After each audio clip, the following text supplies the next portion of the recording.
அஸ்ஸலாமு அலைக்கும். Hi everyone, welcome back to my channel. நீங்கள் நம்ம சேனலுக்கு புதுசாக இருந்தீங்கன்னா மறக்காமல் சப்ஸ்கிரைப் பண்ணிட்டு பாருங்கள். வாங்க வீடியோக்குள்ளே போகலாம். இன்றைக்கான ரெசிபி பார்த்தீங்கன்னா டொமேட்டோ கெச்சப். ரொம்ப ஹெல்த்தியான வெர்ஷன். ஏன்னா வீட்டிலேயே நம்ம டொமேட்டோ கெச்சப் ரொம்ப ஈஸியாகவே நம்ம செஞ்சிடலாம். கடையில் வாங்குறதை விட கொஞ்சம் வீட்டில் செய்கிறது வித்தியாசமாகவும் இருக்கும், ஆனால் நல்லாயிருக்கும் டேஸ்ட்டு. நான் 1 kg அளவுக்கு டொமேட்டோ எடுத்துக்கிறேன். இதுக்கு எந்தவித ஃபுட் கலரும் சேர்க்காம பீட்ரூட் சேர்த்து தான் நான் இந்த டொமேட்டோ கெச்சப் செய்ய போகிறேன். பாதி பீட்ரூட்டே போதும் இதுக்கு. தக்காளி நல்லா கழுவிட்டு கட் பண்ணி வச்சுக்கோங்க.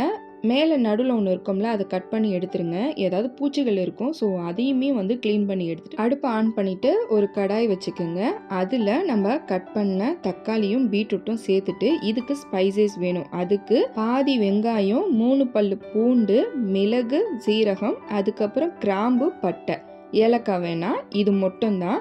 அதில் போட்டு உப்பு போட்டு நல்லா வேக வைக்க வேண்டியதான் மூடி போட்டு. எந்தவித தண்ணியும் நீங்கள் ஊற்ற வேணாம். தக்காளியே வேகும் போது நல்லாவே தண்ணி விடும். ஸோ எந்த தண்ணியும் ஊற்றாமல் இப்படி நீங்கள் வேக வைங்க. சிம்லேயே வச்சுக்கோங்க.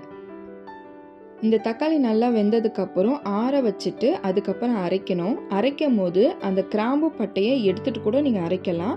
இல்லை அதோடு சேர்த்து அரைக்கணும்னு நீங்கள் நினச்சிங்கன்னா ஒன்றும் பிரச்சனை இல்லை, அதோடு சேர்த்து கூட நீங்கள் அரைக்கலாம். இப்போ பாருங்கள், நல்லா தக்காளி மசிச்சு நல்லா வந்திருக்கு பாருங்கள், நல்லா வெந்திருக்கா. இப்போ இது நல்லா ஆறினதுக்கப்புறம் ஒரு மிக்சி ஜாரில் போட்டு ஃபுல்லாக நல்லா ஃபைன் பேஸ்ட்டாக அரைச்சிட்டேன்.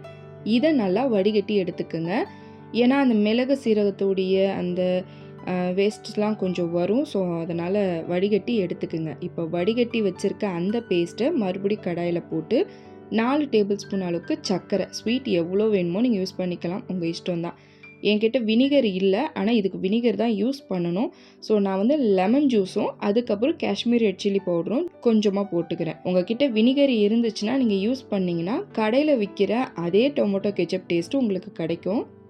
நான் அது யூஸ் பண்ணாமல் லெமன் யூஸ் பண்ணி இந்த டொமேட்டோ கெச்சப் நான் செஞ்சுருக்கேன். உப்பு வேணும்னா நீங்கள் கொஞ்சமாக ஆட் பண்ணிக்கலாம். இதோடைய டேஸ்ட் எப்படி இருக்குன்னா கொஞ்சம் ஸ்பைஸியாக, கொஞ்சம் புளிப்பு, ஸ்வீட் 3மே கலந்து இருக்கும்.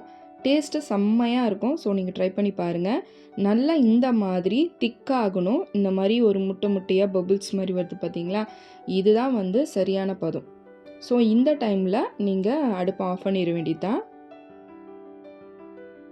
மறக்காமல் நீங்கள் சிம்லே வச்சு இதை செய்யணும். கைவிடாமல் நீங்கள் கிண்டிகிட்டே இருக்க தான் அந்த திக்னஸ் கரெக்டாக இருக்கும்.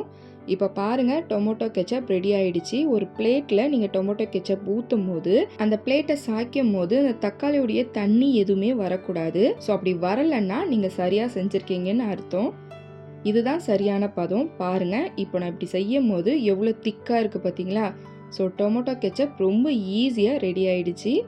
உங்ககிட்ட ஏதாவது இந்த மாதிரி ஒரு கண்ணாடி பாட்டில்ஸ் ஏதாவது இருந்துச்சுன்னா நீங்கள் ஊற்றி வைக்கலாம். 1 மாதம் வரைக்குமே நல்லாயிருக்கும். ஃப்ரிட்ஜில் ஸ்டோர் பண்ணி நீங்கள் எடுத்து வச்சுக்கலாம். ஸோ ரொம்ப ஈஸியான டொமேட்டோ கெச்சப் ரெடி ஆகிடுச்சுல்ல. உங்கள் வீட்டு குட்டீஸுங்களுக்கு ரொம்ப ஹெல்த்தியாக நீங்கள் பீட்ரூட் அப்புறம் தக்காளி வச்சு நீங்கள் இந்த மாதிரி செஞ்சு கொடுங்க. நல்லா இருந்தால் மறக்காமல் கமெண்ட் பண்ணுங்கள். இன்னும் ஒரு நல்ல வீடியோவில் உங்களை சந்திக்கிறேன். அது வரைக்கும் பாய்.